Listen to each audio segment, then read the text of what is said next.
Ce contenu a été réalisé par le studio Podmedia à l'occasion des trophées de l'hypercroissance organisés par Ice Partners. Nous sommes le 13 mars 2025, nous célébrons aujourd'hui l'innovation et l'excellence entrepreneuriale avec Rise Partner, un événement placé sous le parrainage de Pierre Joubert de Région Sud Investissement. Nous accueillons aujourd'hui Adrien Taquet, directeur du fonds d'investissement d'Auriga Autonomie, un fonds d'investissement dédié aux entreprises qui innovent en faveur de l'autonomie des personnes, qu'elles soient en situation de handicap ou âgées dépendantes. Bonjour. Bonjour Léa. Quels sont les défis et les opportunités que vous percevez pour l'innovation en 2025 ? Écoutez, Léa, je pense que je vais m'ancrer un peu dans l'actualité. Il y a quand même des bouleversements géopolitiques assez majeurs qui, il faut se le dire, font peser un certain climat d'incertitude sur l'investissement et sur l'innovation dans notre pays et plus globalement au-delà des frontières.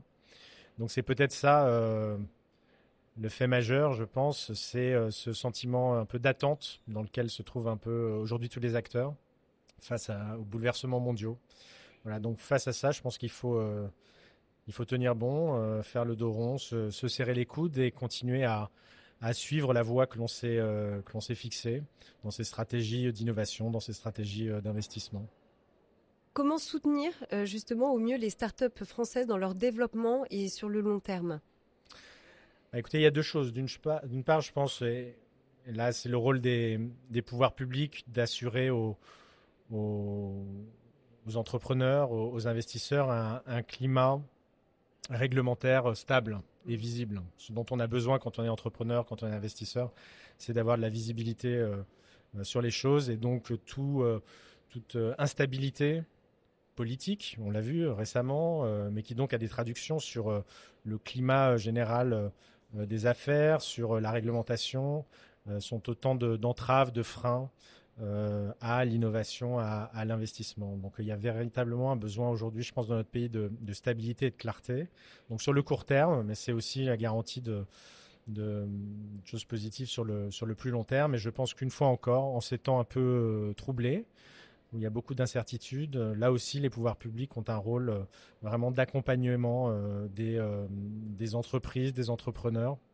Plus que jamais, je pense. On a besoin qu'il y ait une équipe France qui soit particulièrement soudée et volontaire.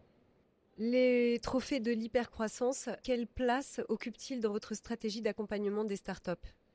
Écoutez, nous, on est avec Auriga Autonomie, vous l'avez dit, on est un fonds d'investissement qui investit donc dans des jeunes sociétés, jeunes et moins jeunes d'ailleurs, dont les biens et les services favorisent l'autonomie des personnes, qu'elles sont en situation de handicap, dépendantes du fait de leur âge, les personnes âgées. On sait qu'il y a un sujet de transition démographique dans notre pays. Et puis les aidants aussi. Vous savez, il y a 10 millions d'aidants familiaux dans notre pays qui sont en difficulté, comme peuvent l'être les personnes en situation de handicap ou les personnes âgées dépendantes. Et donc, il y a énormément de sociétés qui innovent dans ces champs-là pour améliorer la vie de ces personnes-là. Et donc, nous, on est ici à Marseille pour les trophées de l'hypercroissance pour justement aller à la rencontre de ces startups innovantes qui, dans le champ de la santé, de la mobilité, de l'accessibilité, avec évidemment, c'est un peu tarte à la crème, mais l'intelligence artificielle qui vient encore bousculer et enrichir tout cela, on va à la rencontre des startups qui ont été sélectionnées par les trophées de l'hypercroissance pour voir, déjà pour écouter ces belles histoires d'entrepreneurs qui sont toujours fascinantes et réjouissantes. Vous voyez, je vous parlais beaucoup du sentiment un peu d'inquiétude lié au contexte mondial, mais moi je trouve que quand on rencontre des entrepreneurs, des gens qui innovent, ça redonne plutôt confiance à l'avenir en l'occurrence. Voilà. Et donc on vient là pour rencontrer ces gens-là et puis pour voir si nous, en tant qu'investisseurs, on a la capacité de les aider à grandir, de passer à l'échelle, de s'internationaliser. Et voilà, c'est la raison pour laquelle on est ici. Merci beaucoup Adrien pour ces éclairages sur l'accompagnement des startups qui innovent en faveur d'autonomie des personnes. Merci Léa. Merci à vous.